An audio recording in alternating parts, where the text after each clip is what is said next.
All right, hello everyone, and peace of Christ to all of you. Today, our topic is very simple and need some listening. Always we hear, even in our churches, that Muhammad is descendant from Ishmael. The reason for this ignorance, there was a book written long time ago, and that book claimed that the Arab are descendant from Ishmael. This is not biblical. It's not from the Bible. This is from one person who created this lie, and then the rest are just copy and paste. Copy and paste tradition is very well known, and sadly, we as a Christians, we are the same as the Muslims. We copy paste too. I'm wondering how many of us, when a priest he say that the Arab are descendant from Ishmael, how many of us ask him, where do you get this from? What is exactly the reference for this? Is that a biblical thing? This is all goes to the 10th century when one person he wrote a book and then the rest just carry on. However, the word Arab, it is not even a name of a nation. When we say Arab, we mean people who live in the desert. The word Arab is coming from the Aramaic language. Aram is a person who live in hills, in the top of mountains. So the Aramaic are people of mountains. The Arab are people of the desert. You see, in the old days, the names have a reason. And today it should not be a different. I mean, we give names to identify object or even a person. So when we say someone is an American, well, American whoever carries citizenship of America, but doesn't mean that American is really an American, which means he is really from America. As an example, me myself, I'm not born in America. I am an immigrant, but yet I have an American passport. So who live in America, they call him American. If he is a citizen, he have the rights of a citizen, they call him American. But in fact, not everyone who live in America is an American. Whoever live in the desert, they call him Arab. It doesn't matter who is he. It doesn't matter even what language he speak. And then we go to what is called Arabic. Arabic is not a language by itself. Arabic is born of many languages. Or what we call Arabic language is a collection of Ethiopian words, Aramaic words, Hebrew words, and Persian words, etc.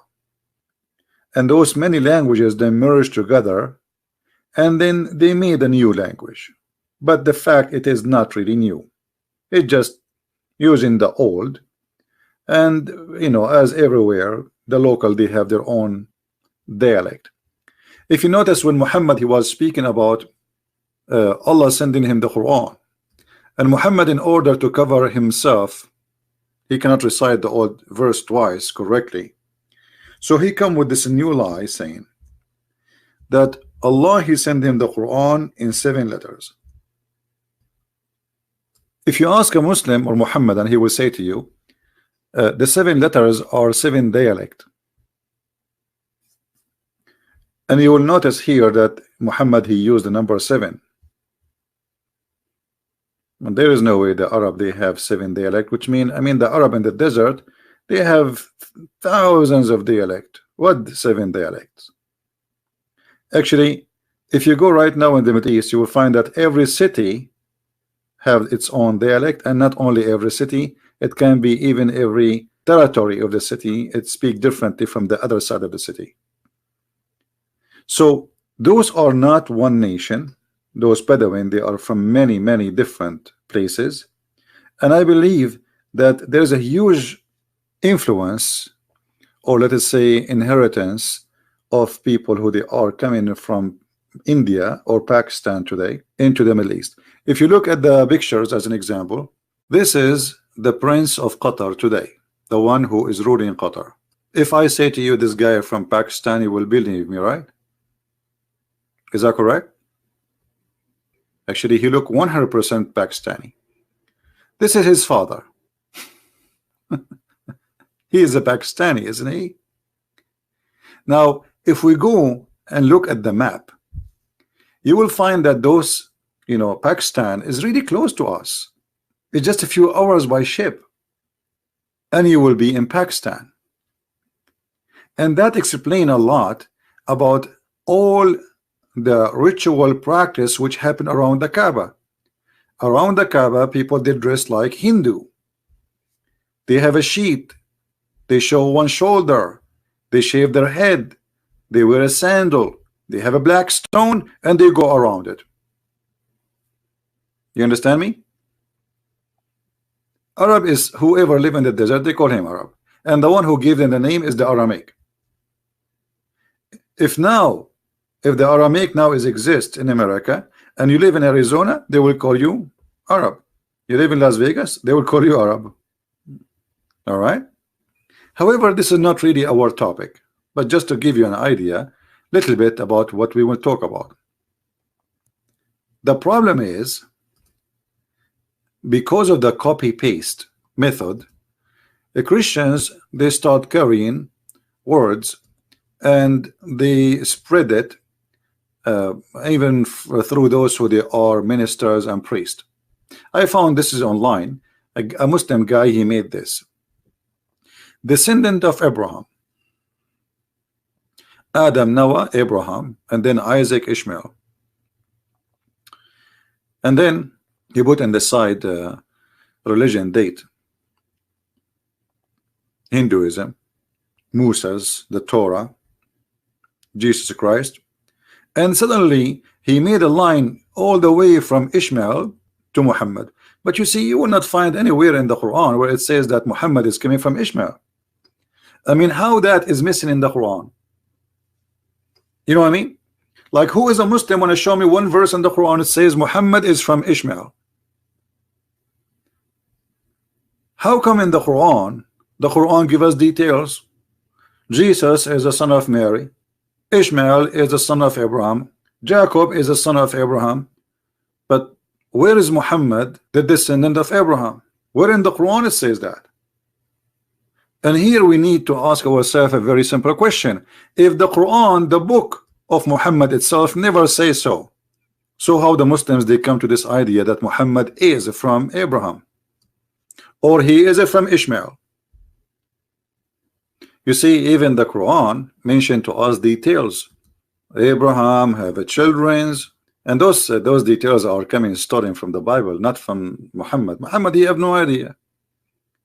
You see, Muhammad, you do not know what Ibrahim mean. And by the way, there's nothing that's called Ibrahim. Muhammad was so confused. As usual, he have no idea. So the Quran speak about Abraham, but he do not know who is Abraham. And how we know that Quran does not know who is Abraham? The Quran claimed that the guy, his name is Ibrahim. His father, his name is Azar. Have you ever heard of a God who do not know the real name of the father of Abraham? This is how Muhammad he put it, and this is what Muhammad he thought about it, and this is what Muhammad he taught it. But the fact that this word Azar is coming from the old Aramaic, which means foolish or fool. So Abraham was saying to his father, foolish, are you going to worship idols? But because Muhammad is a thief and he stole this sentence from somebody else, he thought that Azar is the name of the father of Abraham. So it's confirmed that the founder of the cult of Islam, he do not know what is the true name of the father of Abraham, which is mentioned clearly in the Old Testament. So the Abraham, the person we speak about in the Quran, is a stolen, copyrighted story from the Old Testament. And the thief, he did some change because he's a fool. He thought by doing some changes, people will not notice that he's a thief. And by doing those changes, he got himself busted. Anyone who is a Christian and he say to you that the Arab is from Ishmael, tell him, show us the verses in the Bible, please, where it says so. Can we do that? Why you don't ask him, show us? There's a few verses in the Bible speaking about Ishmael and his children, and none of them saying what they are saying. Not even one. As the Bible says, all those who they are from Ishmael, including Ishmael, they live in what is called the territory of Gaza today, the Delta and Gaza, between Egypt and Israel. This is where he lived, and that's very normal, makes sense. Why? Because his mother is Hajar and she is Egyptian. Secondly, if you look at the names of the children of Ishmael, you will not find a single one is an Arabic name. To make it simple for you, I mean, why in the world I will not carry the name of my grandfather? Even now today I speak different language. So why in the world the descendant of Ishmael, they stop using the names of their fathers? So if the Arab belong to Ishmael, then we should have all the names of the children of Ishmael belong to those Arab, but we don't find them. And for those who speak Arabic, in 2 seconds he will notice that none of those names fit with the Arabic language, and they mean nothing in Arabic. So the question will be, what language Ishmael he used to name his children? You know what I mean? Let us open the map. This is the map.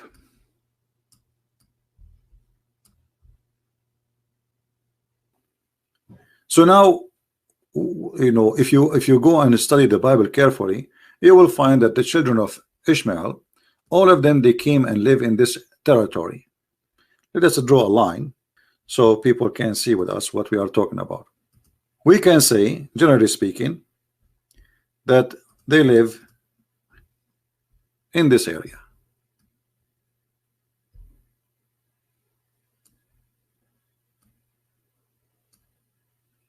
That's it.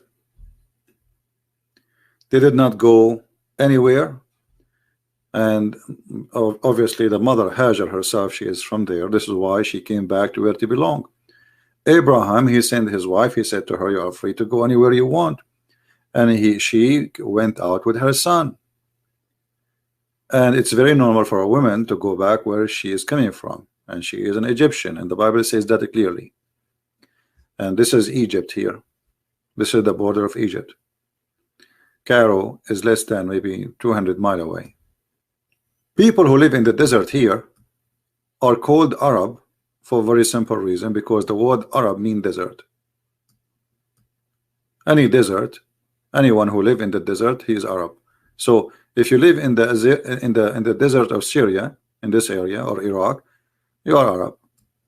If you live in the desert of Saudi Arabia, you are Arab. If you live in the desert of Arizona, you are Arab. Arab is not an ethnic, it's not a nation, and they don't have one father. Even in Islamic books, they confirm that Ishmael, he learned Arabic. If you have my book, The Search of Allah, you will find the Muslims agree that Ishmael, he learned Arabic, according to them, at the age of 14. So how the father of the Arab learning Arabic from the Arab? Do you understand what I'm saying? If I go right now to China and marry Chinese, and I learn from the Chinese, how that in the world will make me the father of the Chinese? That will be the most silly, stupid thing ever to say. Always the son belonged to his father. So if Ishmael is from Abraham, that means Ishmael consider himself Aramik, and that explains all the names we see, which is descendant from Aramik, not from Arabic or anything. All the names which is sound like Hebrew, because Hebrew itself is born of the Aramaic. Hebrew is just a new language of the Aramaic language. This is why when you pray, all of you, and the Muslims, they copy that from the Hebrew, and they copy it from the Aramaic. When they end the prayer, they say Amin. You will see that the Christians, Muslims, Jews, they say Amin. But this is because of the theft of Muhammad. Otherwise, this has nothing to do with the Arabic. This is an Aramaic word. Additional to all of this, remember that Moses in the Bible, he did marry a Bedouin woman. Moses. I never heard of priests saying that Moses is the father of the Arab. I mean, let us say for the sake of argument, somebody will say that Ishmael, he married an Arabian woman. Okay, well, Moses married an Arabian woman. Bedouin. This is what Arabian mean, a Bedouin person. You see, if you go to the Quran, if you go to the yellow pages of Muhammad, you will find the following. The Quran called the Bedouin Arab. All those verses are mentioning the word Arab. What does that mean? Bedouin. Do you see it? This is the translation, but in Arabic it says the Arab.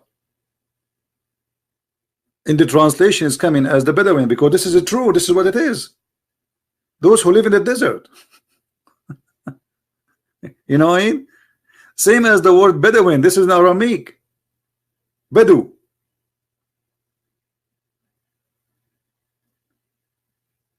Everything you see in front of you is born of the Aramaic. Even this language here in front of us, with the letters, with the way it is written, this is Aramaic.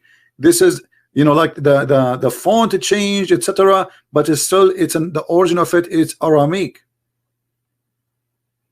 This is a new way, by the way, to write Arabic. I mean, this is not what this is not the way the Arabic was in the time of Muhammad. In the time of Muhammad, it was almost 80–90% of it written like Aramaic. And if you look at those numbers we see in front of us, those are Aramaic. The numbers you use today, like in English, you know, 1 2 3 4 5 6, this is the alphabet, and it is numbers in the same time. Aramaic are the most interesting, smart, intelligent nation ever exist in history. The word Europe is Aramaic. The word Africa is Aramaic. All the numbers you see, you use today in English, those are coming from the alphabet of the Aramaic. The Aramaic alphabet is numbers.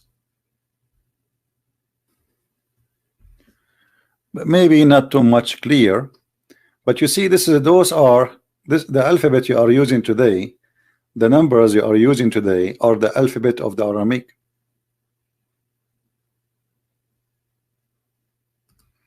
And the look change by time. The look change. Like number 1 is Aleph, A. This is number 1. You know? Number 1, number 2, number 3, number 4, number 5. So this is an alphabet which is contain numbers at the same time. This is why you know, if you remember, in the Quran we have words which Muslims cannot understand.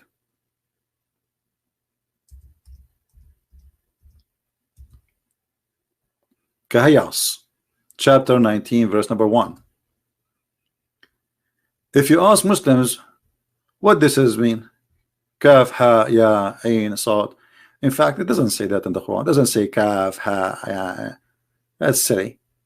It's one word, as you see here. It is just one word. Kahayas. What does that mean? They don't know. Allah knows best. And they start guessing. Everyone give you his own guessing.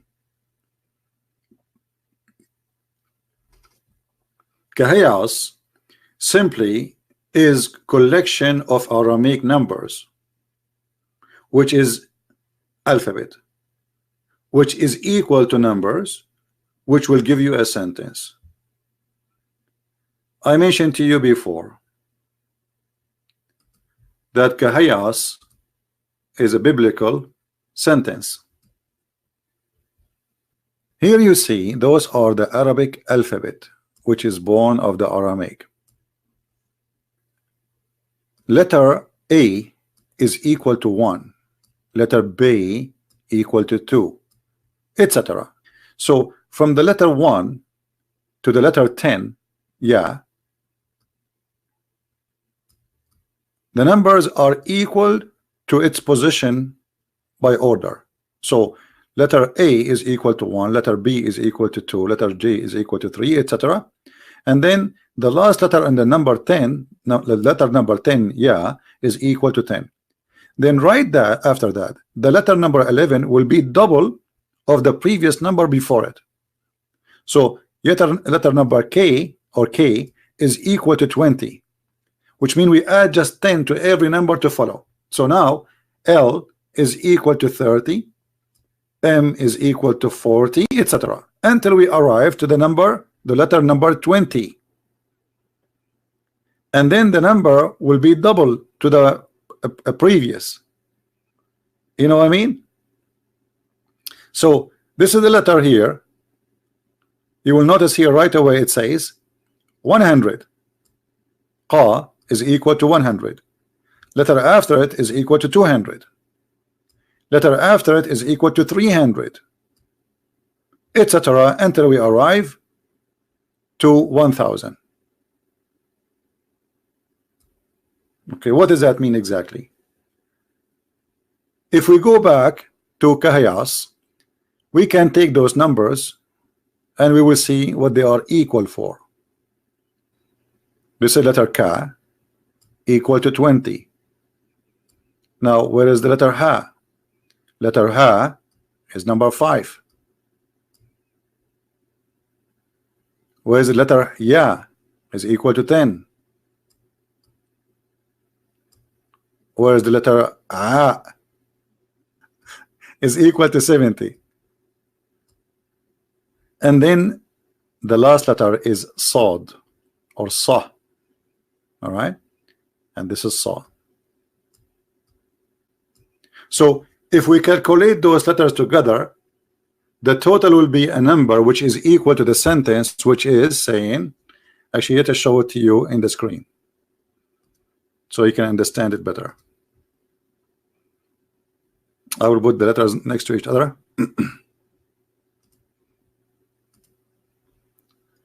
This is the word Kahayas. Equal, K is equal to 20, Ha is equal to 5, Ya is equal to 10, A is equal to 70, and then Sod, Sa is equal to 90. Total is 195. The word the Messiah by letters is equal 1 plus 30 plus 40 plus 60 plus 10 plus 8, and every number is equal to what? To the alphabet, to the letters. This is the word al-Masih, equal to 149. Kahayas is equal to 195. The word Ilahi, which means my God, is equal to 1 plus 30 plus 5 plus 10, 46. Kahayas mean al-Masihu Ilahi, which mean the Messiah is my God, 195.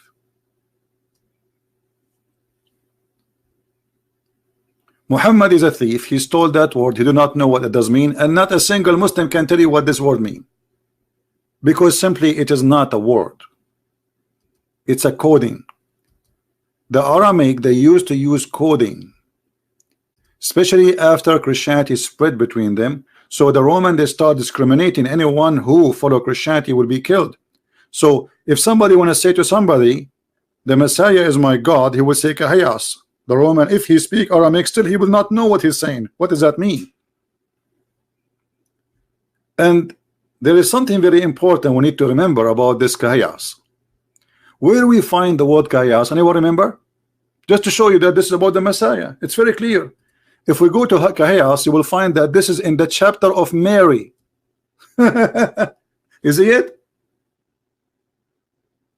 It's obvious.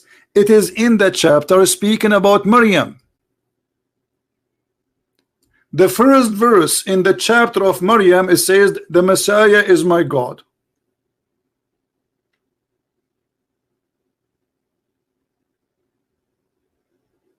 Do you see it? So a clear evidence.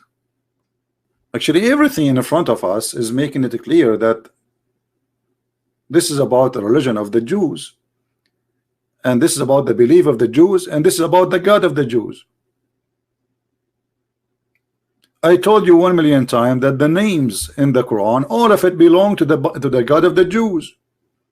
When a Muslim he say Ishmael, do a Muslim knows who is a Muslim will tell us what Ishmael mean? Didn't know. The second you say Ishmael, you are speaking about the God of the Jews. What his name? What they call him?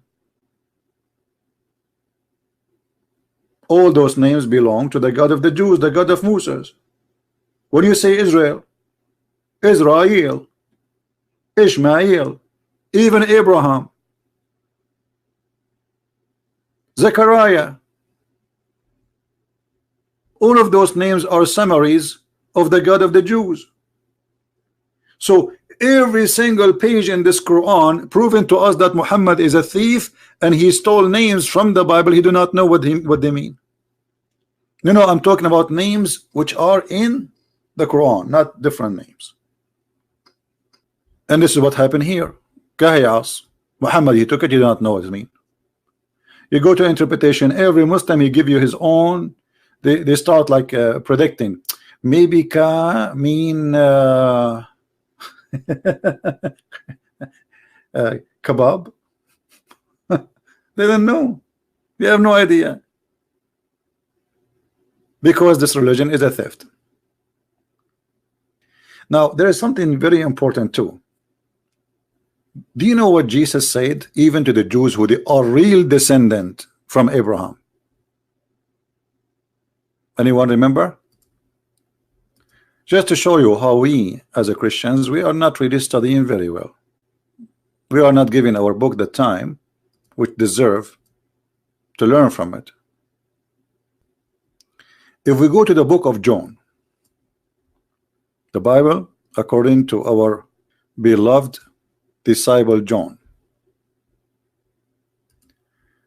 when the Messiah he went and he spoke, he was speaking to the Jews. The one who around him is the Jews. The Jews, they said to him, and they keep repeating to him, we are the seeds of Abraham. We are what? We are the children of Abraham. They are proud. And those are the real seeds of Abraham, not like Muhammad, who have nothing to do with Abraham, not even close.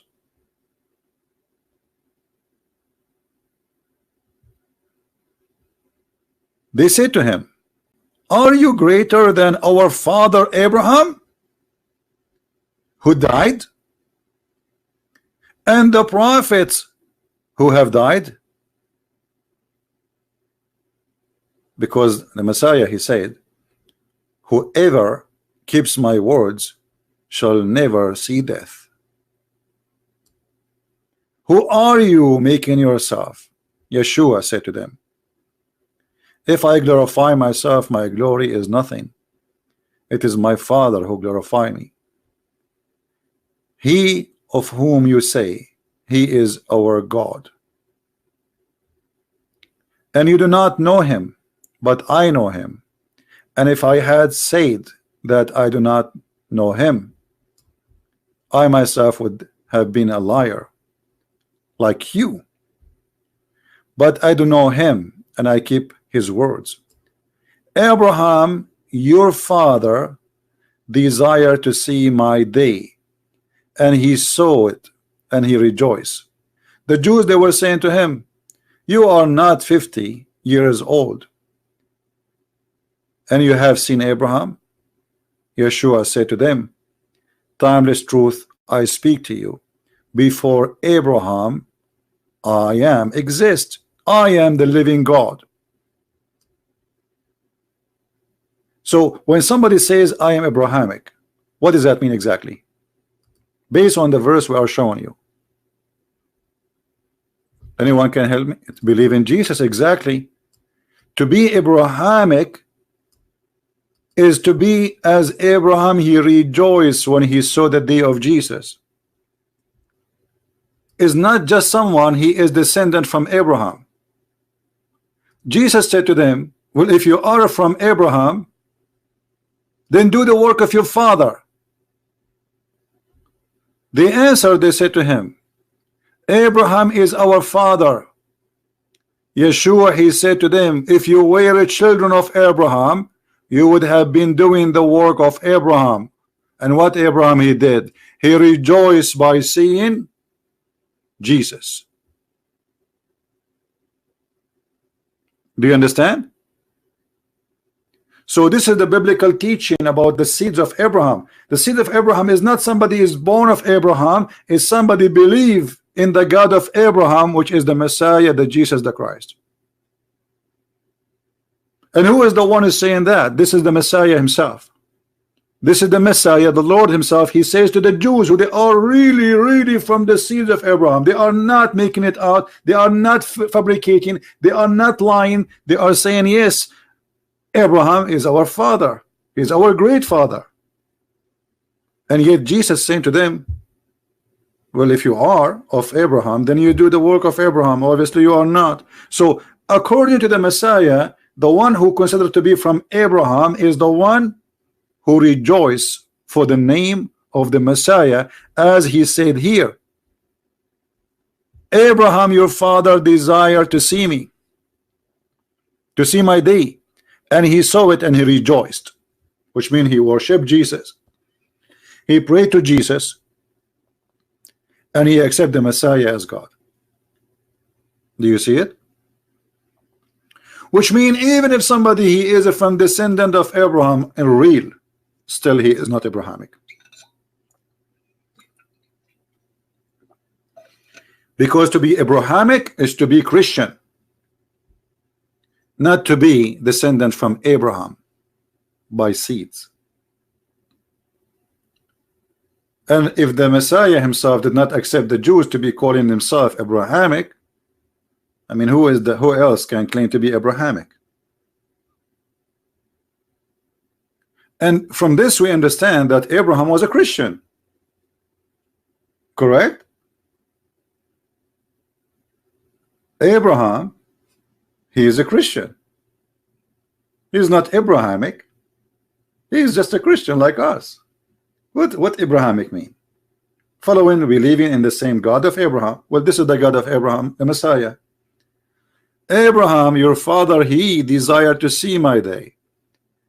And when he saw it, and we know the Old Testament speak about God, the Lord, he came to Abraham as a man in the flesh. And the Muslim, they say to you, where in the Old Testament it says that God became as a man. And you will see here the Messiah said, before Abraham would exist, I am the living God. And yet they say to you, where Jesus says, I'm God.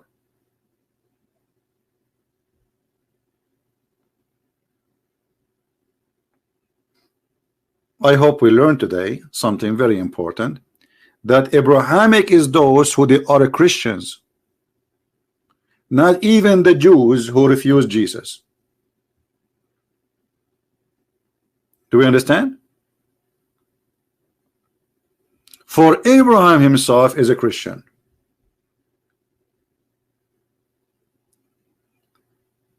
And to be Abrahamic is to do the work of your father Abraham, not to be Abrahamic by name, not to be Christian by name.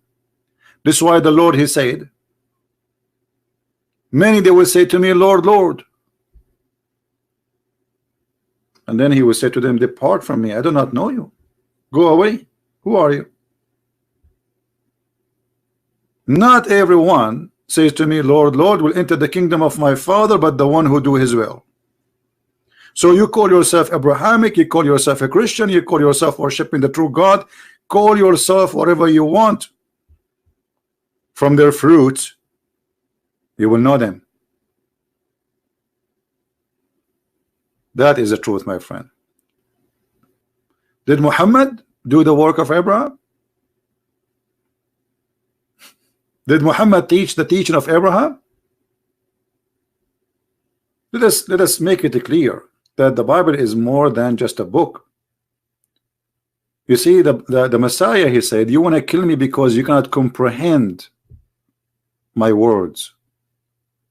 Correct? I know you are the seed of Abraham, but you seek to kill me because you cannot comprehend my word. So anyone who cannot comprehend, and obviously they don't want to comprehend because they don't want to comprehend. It's not because Jesus making it complicated. They don't want. They play arrogant. They play the ignorant. They knew he is saying that he is God. He knew that he is coming God in the flesh. He is saying that clearly, and this is why they put him in the cross. So when Muhammad he denied the Messiah to be divine, he is not Abrahamic. When Muhammad he denied the Father and the Son, what the Bible says? Who is the liar? The liar, the Antichrist, is the one who denied the Father and the Son. You see, the Quran is